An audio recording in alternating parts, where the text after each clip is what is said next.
Gases, kinetic interpretation of gases जो next topic है, जैसे हमने पहले पिछले टॉपिक्स में पढ़ा था kinetic molecular theory of gases या लॉस पढ़े हैं, एब्सोल्यूट जीरो पढ़ा था।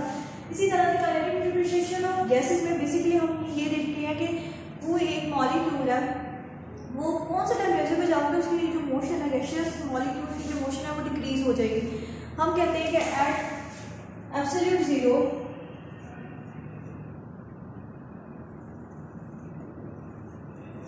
मीन -273 डिग्री सेल्सियस, ये वो टेम्परेचर है जिस पे किसी भी मॉलिक्यूल की मॉलिक्यूलर जो मोशन है वो सीज हो जाएगी, रुक जाएगी।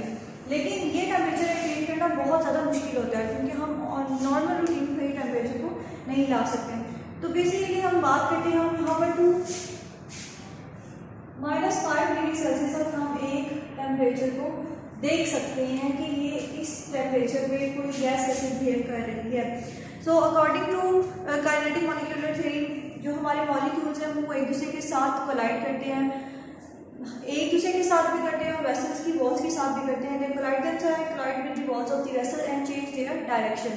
तो अगर हम बात करते हैं मॉलिक्यूल्स की, दो मॉलिक्यूल्स हैं एक वेसल के अंदर, तो स्टूडेंट्स दो मॉलिक्यूल जब एक दूसरे के साथ कोलाइड करेंगे तो बाउंस बैक होंगे, जब बाउंस बैक होंगे तो किसी दूसरे मॉलिक्यूल के साथ टकराएंगे, इस तरफ को चले जाएंगे, किसी भी साइड में किसी भी डायरेक्शन में जा सकते हैं और जाके किसी साथ वेसल की वॉल के साथ कोलाइड करेंगे। जब ये कोलाइड करते हैं तो कोलाइडनेस की वजह से इनके अंदर क्या हो जाता है, एनर्जी और आना शुरू हो जाती है, एनर्जी और आएगी, इसमें प्रेशर और एक्सर्ट होगा। अगर हम इनको हीट दे रहे हैं मतलब कि इनका जो टेम्परेचर पहले 1 डिग्री सेल्सियस था, अब हम वो टेम्परेचर 2 या 5 डिग्री सेल्सियस कर देंगे। इट्स मीन कि इनके अंदर अब एनर्जी जो है वो इंक्रीज हो जाएगी। अब जो कोलाइड होंगे एक दूसरे के साथ तो वो ग्रेटर एनर्जी के साथ होंगे और जो प्रेशर है वो भी क्या हो जाएगा, इंक्रीज हो जाएगा। लेकिन अगर हम प्रेशर को डिक्रीज कर दें बाय 1, हम 0 डिग्री सेल्सियस पे ले आए, अब यहाँ पर जो एनर्जी थी और यहाँ पर जो एनर्जी है वो बहुत ज़्यादा कम हो जाएगी, मॉलिक्यूल की जो मोशन है वो भी कम हो जाएगी और जो उनकी कोलाइडनेस है वो भी कम होगी और प्रेशर कम जनरेट होगा। So according to kinetic molecular theory, kinetic molecular equation जो है हमारे पास वो हमें क्या कहती है, PV is equal to 1/3 mNc square bar। इसमें हमारे पास P क्या है, प्रेशर है, V वॉल्यूम है, M जो है हमारे पास मास ऑफ मॉलिक्यूल है, N is number of moles and C square bar is the mean square velocity है।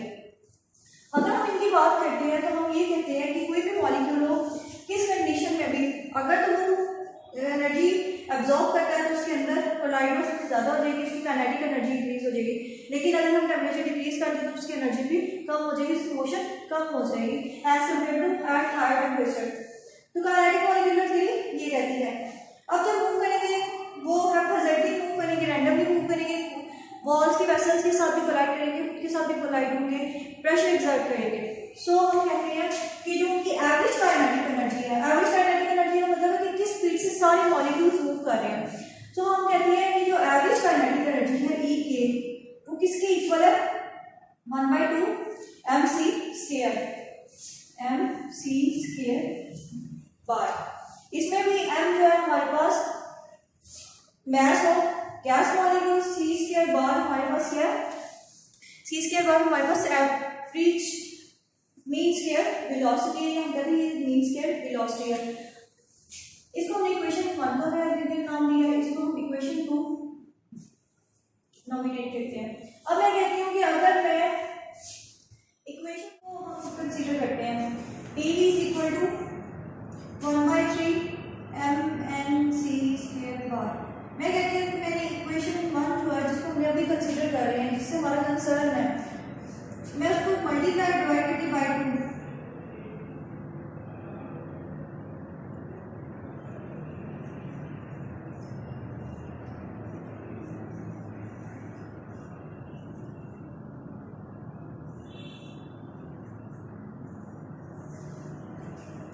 PV is equal to 2/3 half mc square bar. मैंने इनको बाहर लिए हैं और हाफ mc स्क्वायर मतलब कि 2 डिवाइड मल्टीप्लाई भी हो रहा है 2 डिवाइड भी, हम इधर भी मल्टीप्लाई और डिवाइड करते हैं लेकिन एक दूसरे से कैंसिल हो जाएंगे, इसलिए यहाँ जो वैल्यू रहेगी वो 1 ही होगी।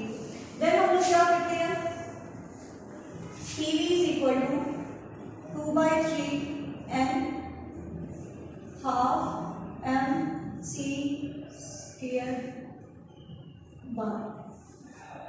जैसे कि हमने इक्वेशन 2 की थी, मैंने कहा था जो एवरेज काइनेटिक एनर्जी है वो इक्वल होती है गैस के मास की और मीन स्क्वायर वेलोसिटी के हाफ के।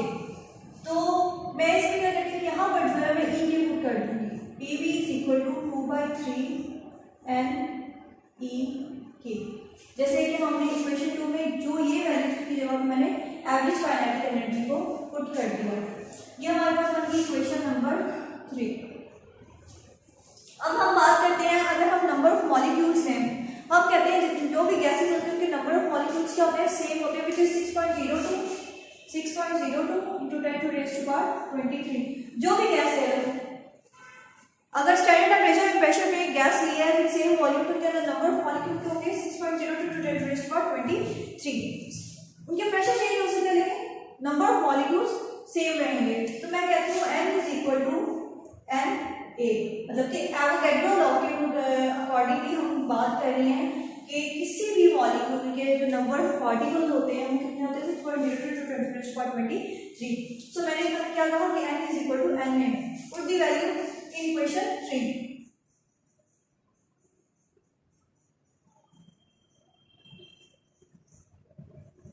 तो हम कहते हैं PV is equal to 2/3 n a e k।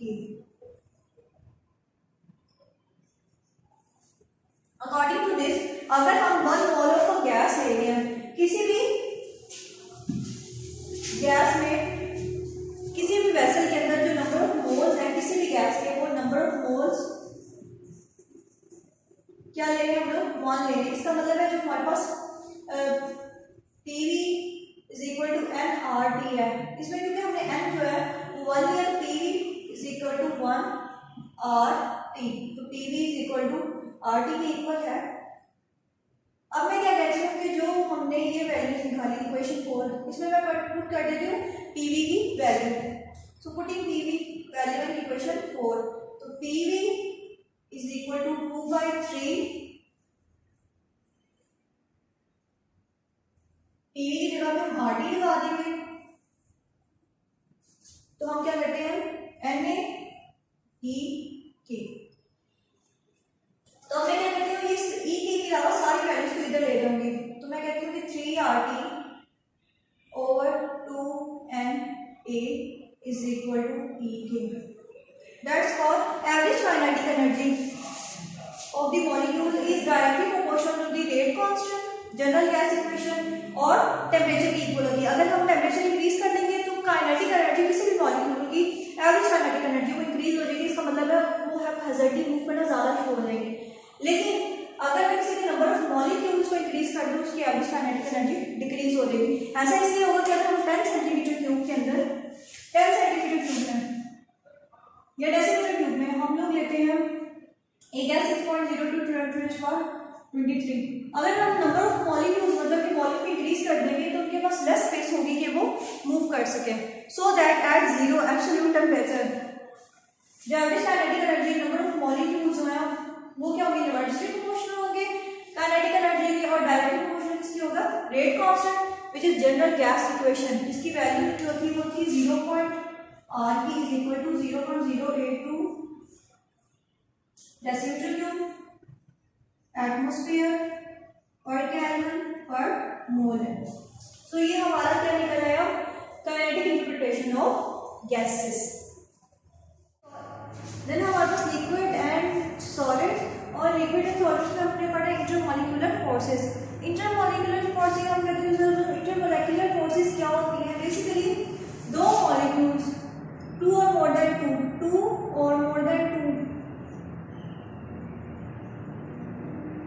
Molecules के दरमियान जो फोर्सेस जनरेट होती हैं इंटरेक्शन होती है, हम कहते हैं, हम देखते हैं कुछ मॉलिक्यूल्स गैस की फॉर्म में होते हैं, कुछ लिक्विड होते हैं, कुछ सॉलिड होते हैं। हम ये तो पढ़ लेते हैं कि लिक्विड है, सॉलिड है, गैस है, लेकिन हम ये कैसे बताएंगे कि ये क्यों है, कि किस वजह से ये इनके अंदर सॉलिड है, ये लिक्विड है, ये गैसेज है। सो बेसिकली इन सारी चीज़ों को डिफाइन करने के लिए हम कहते हैं कि हम इंटरमॉलिक्यूलर की फोर्सेस देखते हैं। अकॉर्डिंग टू इंटरमॉलिक्यूलर फोर्सेस हम टू और मोर मॉलिक्यूल को या मोर देन टू मॉलिक्यूल्स को देखते हैं कि जब come close to each other तो इनके अंदर कौन सी इंटरेक्शंस होती है, कौन सी फोर्सेस होती है जो बॉन्ड करती है और लिक्विड, सॉलिड और गैस में कन्वर्ट करती है। लिक्विड, सॉलिड है, गैसेस में कौन सी ऐसी फोर्सेस होती है जो इनको कन्वर्ट करती है। तो बेसिकली जो आज का टॉपिक है वो हमारे यही है कि हम लोगों ने ये बताना है कि इंटरमॉलिक्यूलर फोर्सेस कैसे जनरेट होती है और इनकी वजह से कितनी अगर स्ट्रॉन्ग हो तो कौन सी चीज फॉर्म होती है, कौन सा मटेरियल फॉर्म होता है, सॉलिड होता है, लिक्विड होता है, गैस होता है। तो फर्स्ट ऑफ ऑल हम बात करते हैं इंटरमॉलिक्यूलर फोर्सेस। हमने बात की इंटरमॉलिक्यूलर फोर्सेस टू और मोर देन टू मॉलिक्यूल्स के दरमियान फोर्सेस जनरेट होती हैं।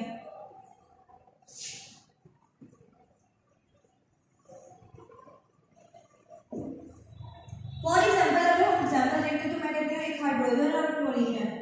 अब हाइड्रोजन जो है वो इलेक्ट्रोपॉजिटिव है, पॉजिटिव कैरेक्टर शो करता है, और क्लोरीन क्या नेगेटिव कैरेक्टर शो करता है।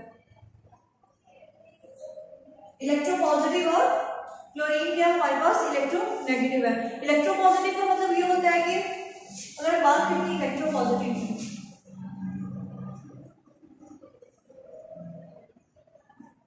इलेक्ट्रोपॉजिटिव वो है जो इलेक्ट्रॉन्स एक्सेप्ट करते हैं, और इलेक्ट्रोनेगेटिव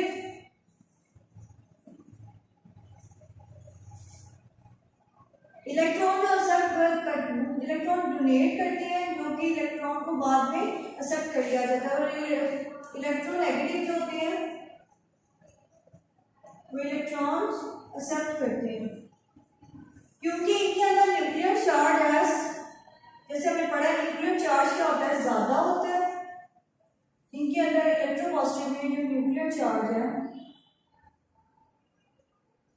वो हमने कम होता है, इनका साइज भी बड़ा होता है और इनका साइज भी छोटा होता है। इलेक्ट्रोपॉजिटिव का साइज हमेशा बड़ा होगा, क्योंकि जितना वो ज्यादा बड़ा होता है इलेक्ट्रॉन उसमें से निकालना आसान होता है। और इलेक्ट्रोनेगेटिव जितने भी मॉलिक्यूल्स होंगे उनका साइज कम होगा और उनका न्यूक्लियर चार्ज ज्यादा होता है। इसीलिए हम कहते हैं कि जो वो इलेक्ट्रॉन उसमें से निकालना मुश्किल होता है, तो वो इतना उनका जितना न्यूक्लियर चार्ज होता है वो इलेक्ट्रॉन इजीली एक्सेप्ट कर सकते हैं। Electropositive, electronegative. अब हमारे पास हाइड्रोजन इलेक्ट्रोपॉजिटिव है और मैं कहती हूँ क्लोरीन हमारे पास इलेक्ट्रोनेगेटिव है। इलेक्ट्रोनेगेटिव है, इस पे नेगेटिव, इस पे पॉजिटिव चार्ज। ये अपने इलेक्ट्रॉन क्या करेंगे, इसके साथ शेयर करेंगे। और वो शेयरिंग कैसे होगी, ये एक हाइड्रोजन का इलेक्ट्रॉन है और ये क्लोरीन का इलेक्ट्रॉन है, ये एक दूसरे के साथ शेयर करेंगे अपने ऑर्बिट्स जो है आउटर मोशन। जैसे स्टूडेंट्स आपको पता है आउटर मोशन क्या होता है, जो सबसे बाहर वाला शेल होता है उसे क्या कहते हैं आउटर मोशन। आउटर मोशन को क्या करेंगे, सेटिस्फाई करेंगे, उसके अंदर इलेक्ट्रॉन्स जो है पूरे करेंगे। तो हम कहते हैं कि हमारे पास क्या है, हाइड्रोजन है और क्लोरीन है। तो हम हाइड्रोजन और क्लोरीन को ले लेते हैं, ये दोनों कौन शेयर करेंगे, क्योंकि हम कहते हैं क्लोरीन क्या इलेक्ट्रोपॉजिटिव है, सो इलेक्ट्रोनेगेटिव है, तो ये इलेक्ट्रॉन जो है हाइड्रोजन को स्लाइटली अपनी तरफ अट्रैक्ट करेगा। जब अट्रैक्ट करेगा तो इलेक्ट्रॉन इधर हाइड्रोजन की साइड से थोड़ा सा क्लोरीन की साइड चला जाएगा, क्योंकि इसकी नेचर का इलेक्ट्रॉन देना ये अपना थोड़ा सा डोनेट कर देगा, कोवलेंट में भी अपना डोनेट कर देगा स्लाइटली, और क्लोरीन का इलेक्ट्रॉन को अपनी तरफ अट्रैक्ट करेगा। इसकी वजह से इसमें पार्शियल पॉजिटिव, इसमें पार्शियल नेगेटिव। सो हम कहते हैं कि इसी अट्रैक्शन की वजह से इनके अंदर एक बॉन्ड क्रिएट हो गया, फोर्सेस जनरेट होगी, जिसकी वजह से क्या हुआ, ये एक दूसरे के साथ बाउंड हो गए, कंपाउंड बना दिए इन्होंने। That's called intermolecular forces. अब हम दो बातें करते हैं, एक बात करते हैं इंट्रा की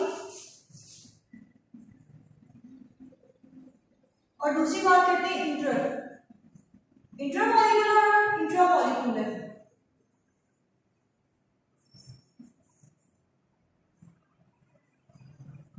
बेसिकली इंट्रामॉलिक्यूलर जिसमें दो एक जैसे मॉलिक्यूल्स के अंदर फोर्सेज जनरेट हो रही हैं, हाइड्रोजन हो गया, क्लोरीन हो गया, फ्लोरीन हो गया, एक जैसे मॉलिक्यूल्स होंगे। इंटरमॉलिक्यूल होते हैं टू डिफरेंट मॉलिक्यूल्स के दरमियान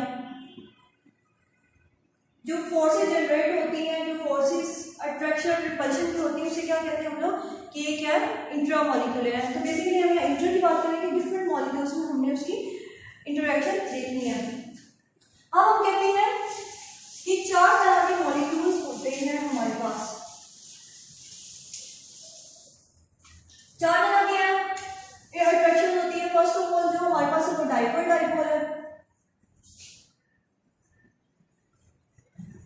सेकेंड हमारे पास है आयन डाइपोल। थर्ड है डाइपोल इंड्यूस्ड डाइपोल।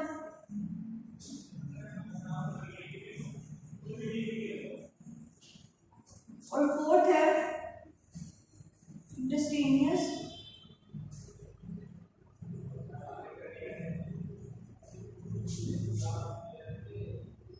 या फिर blended dispersion forces.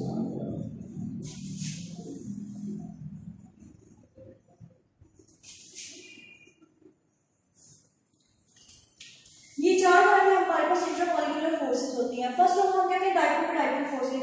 Dipole dipole forces basically इसमें हम कहते हैं कि पोल जनरेट हो जाते हैं। क्या पोल्स जनरेट हो जाते हैं? Student means positive and negative poles. मतलब कि पोल्स का मतलब ये है कि एक साइड पे नेगेटिव चार्जेस हो जाएंगे, एक साइड पे पॉजिटिव चार्ज हो जाएंगे। अब जो पॉजिटिव चार्ज है वो नेगेटिव को अट्रैक्ट करेगा और जो नेगेटिव है वो पॉजिटिव को अट्रैक्ट करेगा। नेक्स्ट आयन डाइपोल है, मतलब इसमें जो आयन है वो डाइपोल क्रिएट करेंगे। डाइपोल इंड्यूस्ड डाइपोल है। एक हमारे पास पोलर होगा। पोलर मीन जो कि इलेक्ट्रॉन दे देते हैं और पोल्स क्रिएट हो जाते हैं उनके अंदर, नेगेटिव एंड पॉजिटिव। और एक हमारे पास नॉन पोलर होगा। नॉन पोलर मीन जो कि एक जैसे मॉलिक्यूल्स होते हैं और उनके अंदर कोई इलेक्ट्रोनेगेटिविटी का डिफरेंस नहीं होता और वो एक दूसरे के साथ बॉन्ड्स क्रिएट करेंगे, तो हमारे पास डाइपोल इंड्यूस्ड डाइपोल फोर्सेस बन जाएंगे। Instantaneous and blended dispersion force में दोनों मॉलिक्यूल्स होंगे वो नॉन पोलर होंगे और दोनों मॉलिक्यूल्स ही क्या करेंगे, एक दूसरे के साथ पोल्स बनाना, पोल्स जनरेट करना शुरू हो जाएंगे। तो फर्स्ट ऑफ ऑल हम जो पढ़ते हैं वो ये है डाइपोल डाइपोल फोर्सेस। मैं यहाँ बात करती हूँ पोलर और नॉन पोलर की, पोलर और नॉन पोलर की। और जो पोलर मॉलिक्यूल्स होते हैं वो बेसिकली सेम मॉलिक्यूल्स के अंदर जो बॉन्ड होता है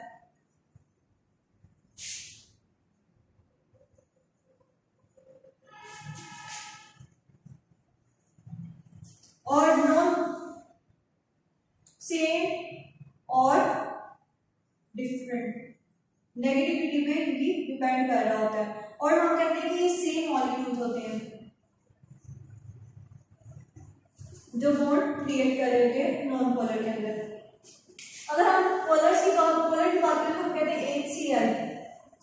H यहाँ पर पॉजिटिवली चार्ज होता है, क्लोरीन नेगेटिव। क्योंकि हम स्टूडेंट्स हम अक्सर पढ़ते हैं, हम पीरियोडिक टेबल में देखते हैं कि जो क्लोरीन है वो लेफ्ट साइड पे होगा और जो हाइड्रोजन है वो राइट साइड पे होगा। अगर हम इस तरह से देखें, लेकिन हम बुक की साइड से देखें तो हम कहते हैं कि पीरियोडिक टेबल में जो लेफ्ट साइड की चीजें होती हैं वो क्या है, इलेक्ट्रो पॉजिटिव, और जो हमारी राइट साइड पे होती है वो क्या होती है, इलेक्ट्रो नेगेटिव।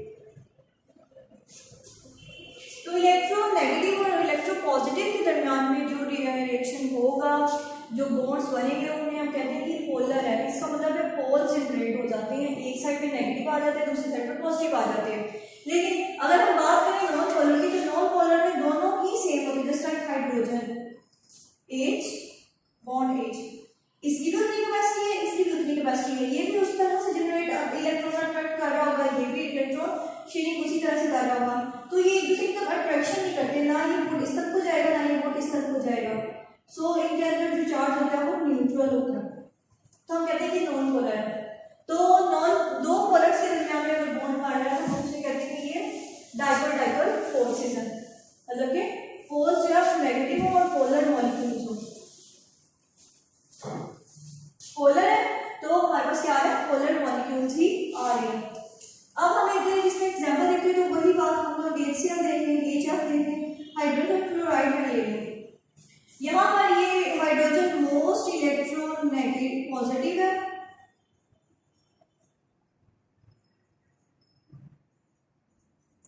क्लोरीन क्या मोस्ट इलेक्ट्रो नेगेटिव है। ये क्योंकि मोस्ट इलेक्ट्रोपॉजिटिव है, इसकी आदत है कि जो इलेक्ट्रॉन शेयर हो रहा है वो इलेक्ट्रॉन इसको डोनेट कर देगा। क्लोरीन क्योंकि इलेक्ट्रोनेगेटिव है, वो कोवलेंट बॉन्डिंग में भी, क्योंकि हम कहते हैं covalent bonding mutual sharing of electron होती है, तो वो कोवलेंट बॉन्डिंग में भी इलेक्ट्रॉन को अपनी तरफ अट्रैक्ट करेगा, और अट्रैक्ट करने की वजह से इस पे पार्शियल नेगेटिव और इस पे पार्शियल पॉजिटिव चार्ज आ जाएगा। दैट्स कॉल्ड कि ये पोल्स बन गए हैं, मतलब कि पोल इस तरह से बनेंगे, ये पॉजिटिव पॉजिटिव एक साइड में और नेगेटिव नेगेटिव एक साइड में पोल्स बन गए हैं। That's called dipole dipole forces, मतलब कि दो पोलर मॉलिक्यूल्स के दरमियान में जो फोर्सेस होते हैं डाइपोल डाइपोल फोर्सेस कहते हैं। इसी के अंदर हम लोग कोवलेंट बॉन्ड पढ़ेंगे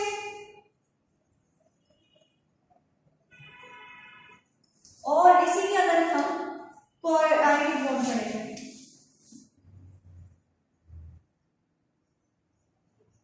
इन फोर्सेस को लेकर ये हमारे पास सारी की सारी मॉलिक्यूल्स आ गए हैं। इसके बाद हम देखते हैं dipole induced dipole forces. Dipole induced dipole forces हमारे पास क्या होंगी?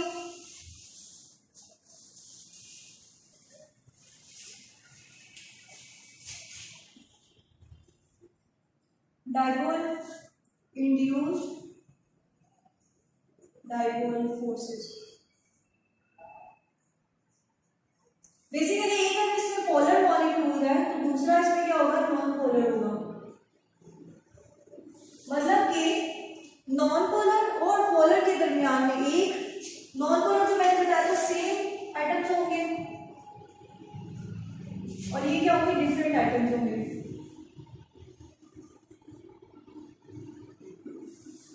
तो सेम और डिफरेंट एटम्स के दरमियान क्या होगा? बॉन्ड जनरेट होगा। जस्ट लाइक हम एग्जांपल लेते हैं कि हमारे पास एक जो है वो पोल है, पोलर मॉलिक्यूल है,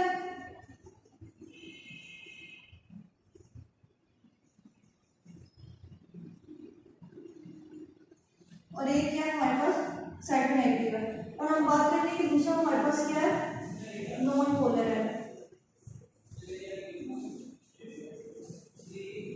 जो पोलर मॉलिक्यूल होंगे वो इस नेगेटिव चार्ज की वजह से नॉन पोलर को क्या करेंगी?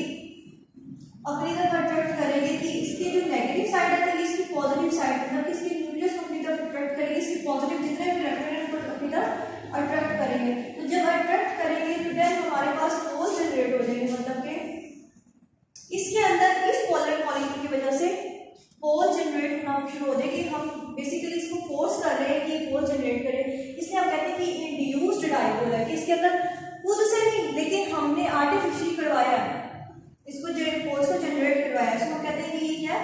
डाइपोल इंड्यूस्ड डाइपोल फोर्सेस है। तो ये हम पॉजिटिव पॉजिटिव, ये नेगेटिव, और जो ये नॉन पोलर था ये भी किसमें कन्वर्ट हो जाएगा? पॉजिटिव और नेगेटिव साइड पे। तो हम कहते हैं कि ये क्या बन गए? हमारे पास डाइपोल इंड्यूस्ड डाइपोल फोर्सेस बन गए, हम कहते हैं वंडर वॉल फोर्सेस। जो दूसरा इनका नाम होता है वो कहते हैं वंडर वॉल फोर्सेस।